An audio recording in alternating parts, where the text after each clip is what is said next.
Les membres du jury ont délibéré. Comme nous sommes à la Vrije Universiteit Bruxelles et que les dispositions légales sont très très sévères en matière de langue, je vais lire notre décision en néerlandais. Mais je crois que ce sera compréhensible. Wij, voorzitter, secretaris en leden van de commissie door de faculteit Recht en Criminologie van de Vrije Universiteit Brussel, belast met het afnemen van het examen van doctor in de rechten, aangezien de heer Adolphe Kilomba Soumaili, geboren te Kibombo in Congo op 19 januari 1983, in het bezit is van een diploma Master of Arts in the International Law and the Settlement of Disputes, University for Peace, délivré à, il y a du français en une fois, San José de Costa Rica. Aangezien de heer Adolphe Kilomba Soumaili een oorspronkelijk proefschrift heeft ingediend, getiteld La justice transitionnelle et la résolution pacifique des conflits en République démocratique du Congo, du 24 avril 1990 au 30 décembre 2015, aangezien dit werk door de commissie werd goedgekeurd, aangezien het door de examinandus in een openbare zitting werd verdedigd op 18 maart 2016, aangezien alle decretale en reglementaire voorschriften werden nageleefd, nous avons décidé de conférer à M. Adolphe Kilomba Soumaili le degré de docteur en droit.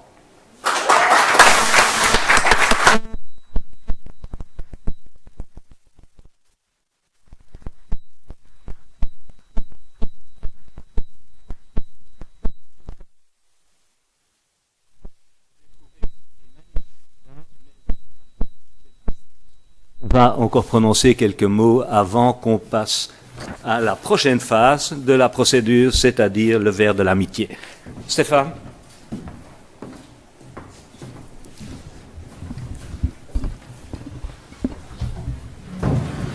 Vous pouvez vous asseoir. Hein? Ouais.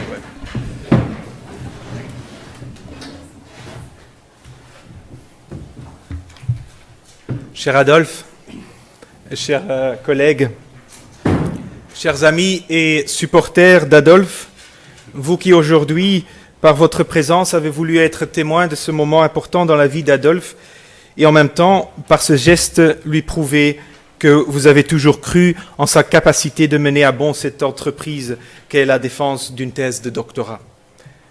Adolphe, je sais que tu es heureux aujourd'hui. Et pince-toi encore une fois la peau, le président du jury ne s'est pas trompé et il a effectivement confirmé que dès à présent et pour le reste de tes jours, tu es bel et bien docteur en droit de la Vrije Universiteit Bruxelles.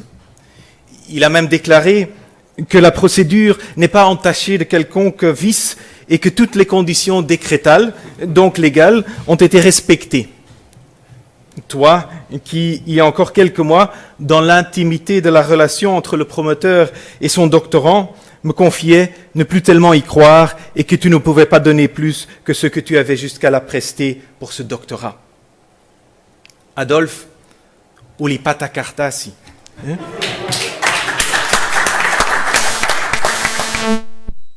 Et même, si ton diplôme ne t'a pas été remis, le titre est là et tu l'as mérité. Toutes mes félicitations. Et comme l'autre le disait, toi, qui, comme Ulysse, a fait un long voyage, nous avons quand même aussi entrepris un sacré voyage ensemble. Je me rappelle tes premiers pas dans ce monde qui n'était pas le tien, la recommandation de l'UCB et la discussion que j'avais eue avec le professeur Chifwende, ici présent, qui me souffla qu'il était bon ce candidat à la bourse et qu'il avait toute confiance qu'il ne décevra pas. C'était une fois la décision prise de t'accorder la bourse, tout un calvaire de te voir mener ta recherche. C'était tantôt les ambassades qui te compliquaient la vie, tantôt le visa qui tardait à être accordé, le pays qui ne voulait pas se pacifier, les frontières qui soudainement se renfermaient ou l'Internet qui, par moments, faisait défaut. C'était tout au long de ce voyage, une adaptation à des conditions différentes et parfois même difficiles. Le froid qui te surprenait, la langue flamande qui te paraissait imprononçable, la culture qui avait ses particularités, le manque de chaleur venant du personnel de notre faculté, le constat que partout et à chaque moment, on n'est qu'un étranger dans ce pays qui, pourtant, par son histoire, devrait être si près du tien. Tu t'es, je suppose, souvent demandé où sont ces locaux dont on parle souvent. C'était aussi un drôle de système, cette bourse dont tu bénéficiais. Une bourse sandwich, avec donc chaque année 6 années passées en Belgique, 6 mois passés en Belgique, 6 mois au Congo, ce qui coupait l'année et toutes ses activités en deux. Tu avais en quelque sorte 2 maîtres, 2 vies, 2 personnalités, 2 adresses, 2 numéros de GSM. Tu devais jongler avec 2 mondes qui se parlaient certes, mais ne se comprenaient pas toujours. C'était un sacrifice ici, un sacrifice là-bas. C'était absent pendant des mois, le salaire qui se faisait rare, les ressources familiales qui s'épuisaient et atteignaient à plusieurs reprises des niveaux critiques. C'était le papa qu'on ne connaissait que par sa voix de l'Internet ou du téléphone. C'était l'épouse et la famille qui devaient se demander s'il n'y avait vraiment pas d'autre chemin qui mène au salut. C'était une fois rentré au pays, ce papa qui, comme de coutume, avait préféré remplir ses valises de livres et de papiers insignifiants au lieu de penser à ce chocolat belge qui pourtant est si bon. C'était encore ce papa, cet époux, qui même là, à Bukavu, s'enfermait dans sa chambre pour lui seul et son ordinateur ne pas être dérangé pendant ces longues heures de travail. Nous avons aussi eu nos moments tout au long de ces années. Nos vendredis midi avec les autres membres du groupe où souvent la discussion faisait qu'on oubliait le temps. Nos débats sur les particularités des uns et des autres. Les discussions interminables sur la politique congolaise et la volonté d'y créer un monde meilleur. La brochette de chèvre qu'on a plusieurs fois partagée, la duvel qui t'est trop rapidement montée à la tête, de sorte que depuis, je ne t'ai vu prendre autre chose que ton Amstel familier. Ma joie, chaque fois qu'arrivant à Kamembe, je t'apercevais pour ensuite me faire passer la frontière sans incident. Les cours que je dispensais à l'UCB, avec toi comme assistant et personne de confiance, et toujours toi, voulant à chaque fois me faire la politesse de porter mon cartable et mes livres. C'était encore la palabre à Bukavu, au coin de la rue, jusque tard dans la nuit. C'était aussi la complicité pour s'arranger que toutes sortes de formalités aboutissent. C'est aujourd'hui ma joie, parce que tu as prouvé que venant d'un pays où la guerre a ravagé tout semblant d'humanité, il y a encore des personnes qui font entrevoir une lueur d'espoir pour qu'un jour ce pays se retrouvera et pourra exiger sa place dans le concert des nations. Je puis te confier maintenant que discrètement, j'ai suivi les échanges que vous, mes chercheurs, avez eus ces derniers jours sur notre Google Group, et souvent le même son de tam-tam résonnait à travers les postings. Il serait bientôt admis dans le cercle des sages. Ceux dont tous ambitionnent. Et te voilà effectivement admis dans ce cercle. Et à partir de maintenant, fais pousser la barbe. Et arrange-toi qu'ici et là, le cheveu gris ou blanc apparaît. L'élégance de la langue, le don du verbe et de la parole, tu l'as déjà. Mais par contre, apprends le pas lent et posé du sage. Entraîne-toi dans le regard vif et perçant qu'il est leur, lève le menton quand tu parles aux autres, prends un accent, comme disent les anglo-saxons, d'upper middle class, qui fait soupçonner avoir étudié dans les meilleures universités et posséder une maîtrise parfaite de la langue de Shakespeare. La meilleure. Évite de participer aux querelles ordinaires, mais positionne-toi en médiateur accompli au-dessus de toute mêlée. Être admis au rang de sage, c'est un privilège, mais n'oublie pas, il n'y a de privilège sans responsabilité. Reste humble, courageux et combatif. N'oublie pas qu'on est seulement homme parmi les hommes, comme on le dit chez vous, mais aussi dans d'autres cultures africaines, Mutu, Niwatu. Sois généreux dans ce que tu donnes, forme tes étudiants à être critiques et ne pas être satisfaits du quotidien dans lequel ils vivent, pousse-les à rechercher leurs rêves et ambitions, ouvre la voie que tu viens de parcourir à ceux qui le méritent. Oui, Adolphe, Joachim de Bellay avait raison. Heureux qui, comme Ulysse, a fait un long voyage, ou comme celui-là qui conquit la toison et puis est retourné plein d'usages et raisons, vivre entre ses parents le reste de son âge. Si tu ne le comprends pas toi-même, le sens profond de ce qui suit, la prochaine fois, en étant à Chabunda, tu iras voir le vieux du village et tu lui demanderas de t'expliquer ce que cela veut dire. Mulemu te mubibu. Encore une fois, toutes mes félicitations à toi et ta famille. J'ai dit.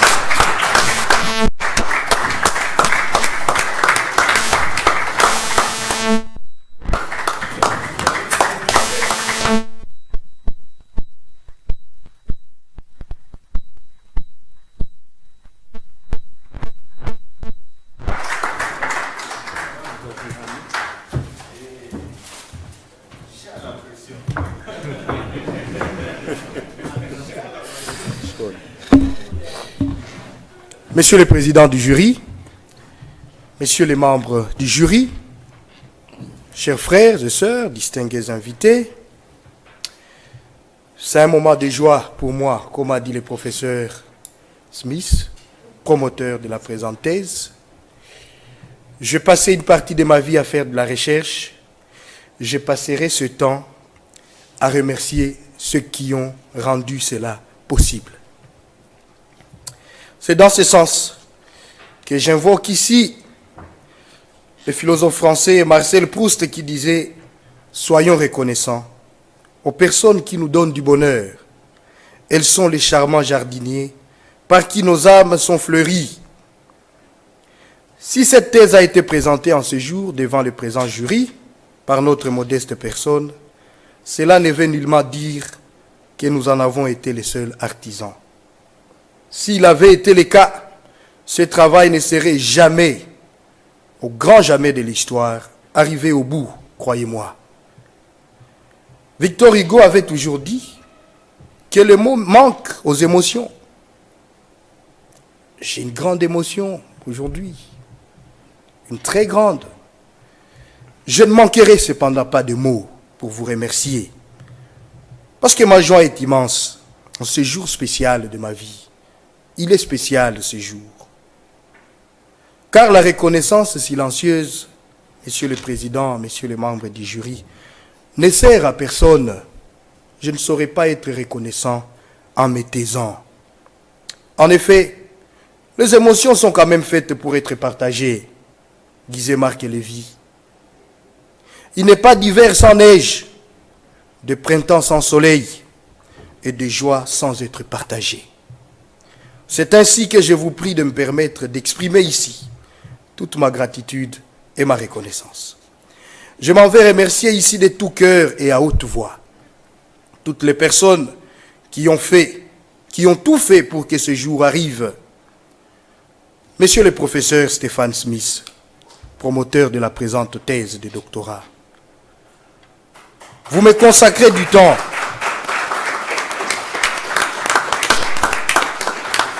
Vous me consacrez du temps, c'est le plus généreux de tous les cadeaux, disait le penseur Anelou Dupuis.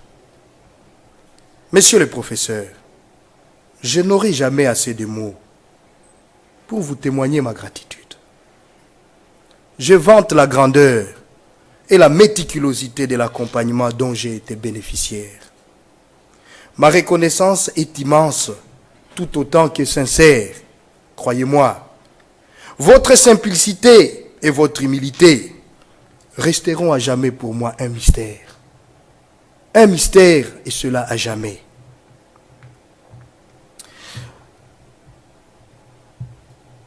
Je dois reconnaître ici nombreuses faiblesses de mon caractère qui ont par moments rendu difficile toute progression de la présente recherche. Mais vous avez été, monsieur le professeur, vous avez été là à me faire comprendre malgré tout ce que je devais faire, ce qui n'était pas simple. Mon arrogance parfois devenait un obstacle. La vérité a toujours été votre principe sacré. Et vous m'avez aidé à grandir en tout, en personnalité, en comportement et bien entendu en science. Loin d'être un promoteur officiel, vous avez toujours été proche, très proche pour ajouter des marques précieuses et des noblesses à mon éducation. Je loue encore une fois la grandeur de votre courage et votre intelligence dans la direction de la recherche. Merci, monsieur le promoteur, pour mon pays, la République démocratique du Congo, pour ma province du Sud Kivu, pour mon université, l'Université catholique de Bukavu. Vous êtes un héros. Soyez-en remerciés. Monsieur le professeur Stéphane Parmentier, membre du comité d'encadrement de la présente thèse, parfois notre lumière s'éteint, puis elle est rallumée par un autre être humain. Chacun de nous doit de sincères remerciements à ceux qui ont ravivé la flamme, disait Albert, le penseur. Les remerciements, je vous les dois, professeur. Je vous dis merci pour avoir apporté toute votre expertise en justice transitionnelle, pour la rédaction et la finalisation de cette thèse de doctorat. Vous avez été, malgré vos multiples tâches, vous avez été là et vous avez accepté d'intégrer l'encadrement de la présente thèse, ce qui est une tâche pénible. J'en suis très reconnaissant et il en est de même pour ma famille, professeur. À Madame la professeure Anne Powell, qui n'est pas avec nous ici, je n'aurai aussi jamais des mots, juste pour exprimer ma gratitude. Denis Saint-Pierre disait en son temps, portez attention à tout ce que vous considérez comme normal dans votre vie et qui est une chance que beaucoup d'autres n'ont pas, et soyez reconnaissants. Madame la professeure, je suis désormais docteur en droit, ce que je voulais. Je rêvais ça, parce que vous aviez accepté d'y contribuer. Le terme merci devient muet pour témoigner en vrai terme ma gratitude. À monsieur le professeur Moïse Chifende, mon professeur des organisations internationales et de droit international à l'Université catholique de Bukavu, vous m'avez donné la base du droit. Vous m'avez formé et je me réalise aujourd'hui que vous m'aviez montré le droit chemin. Un auteur anonyme a dit « Le secret du bonheur est de compter nos bénédictions plutôt que de faire l'addition de nos malheurs. » À ce jour, qu'il me soit permis de vous remercier de tout cœur pour avoir permis que j'obtienne une bourse d'études, professeur, dans cette prestigieuse université. Avouons-le, accent Tissan. Monsieur le professeur Serge Gouturf, je vais rappeler encore un écrivain ici qui m'a beaucoup marqué, qui a dit « Remercier est le début d'une grande sagesse. En remerciant, on désavoue à la fois l'ignorance et l'arrogance. J'ai ainsi défié mon arrogance en vous disant merci. Ainsi permettez-moi, en ce jour de la défense, de dire à jamais je ne cesserai d'être reconnaissant. Vous avez donné votre temps et peut-être que vous n'en aviez pas assez de minutes pour ça, pour évaluer ce travail. Croyez à la sincérité de mes mots. À monsieur le professeur Paul Dehert, membre du comité et ce jury de la présente thèse, Albert Einstein disait « La valeur d'un homme tient dans sa capacité à donner et non dans sa capacité à recevoir. » Vous m'avez consacré une partie de votre précieux temps en acceptant cette lancinante et ingrate tâche d'intégrer le présent jury. Je suis reconnaissant et je vous prie de recevoir également mes sincères remerciements. À cette occasion, Monsieur le Président, vous me permettrez également de rendre hommage solennel à mon université, qui a fait de la relève académique son cheval de bataille. Venir étudier en Europe dans mon pays, c'est réservé aux privilégiés, c'est réservé aux personnes qui sont chanceuses. Et en venant ici, j'ai eu de la chance, je dois le reconnaître. Grâce à elle, j'ai pu avoir une bourse d'études doctorales dans cette prestigieuse université, au cœur de l'Europe occidentale, que je ne connaissais que dans les livres, que le comité de direction, le corps académique et scientifique de l'UCB se sentent également remerciés. En ce jour spécial, je remercie mon épouse qui n'est pas ici. J'aurais aimé qu'elle soit ici, mais elle est tombée malade vite. Et en ce moment, toujours à l'hôpital. Madame Aline Zawadi Kamoni et mes enfants, qui ne me voyaient pas. J'étais devenu ennuyeux à la maison en me renfermant devant un ordinateur, devant des enfants qui voulaient me parler et que je renvoyais tout le temps. Et chaque fois, pendant la journée, ils disaient, voilà, il est à son bureau, il ne faut pas les déranger. Je leur dis merci. Grâce à eux, je pouvais surmonter les nombreuses et innombrables épreuves tout au long de ces parcours ô combien pénibles et éprouvantes. À vous, mes chers collègues et amis du Centre international de droit européen de la VIB, je vois Stéphane Sommers qui est venu, Derek, Rebecca, je vois Jenny, Dorothée qui n'est pas là, Christian. Je dis merci. Votre esprit d'hospitalité et de solidarité a sensiblement contribué au progrès de mes recherches. Vous avez été des éditeurs de mes textes. Vous m'avez parlé dans ce monde où je suis toujours dépaysé quand j'arrive, dans ce monde où je fais partie de ce que j'aime appeler amicalement les minorités visibles. Mes vœux de succès et de réussite vous accompagnent jusqu'au bout. Je le souhaite. N'hésitez jamais de me contacter chaque fois que vous estimerez mon aide nécessaire. Enfin, à vous tous, dont les noms ne figurent pas sur cette liste, parlant du professeur Charles Djungu Simba, dans cette salle, des peurs de blesser votre modestie et qui avaient de près ou de loin contribué à la réalisation de ce travail, trouvez dans celui-ci l'expression de toute ma reconnaissance. Que vive la VUB à jamais, que vive la coopération VUB-UCB, que vive la coopération Belgique-RD Congo. Je dis et je vous remercie.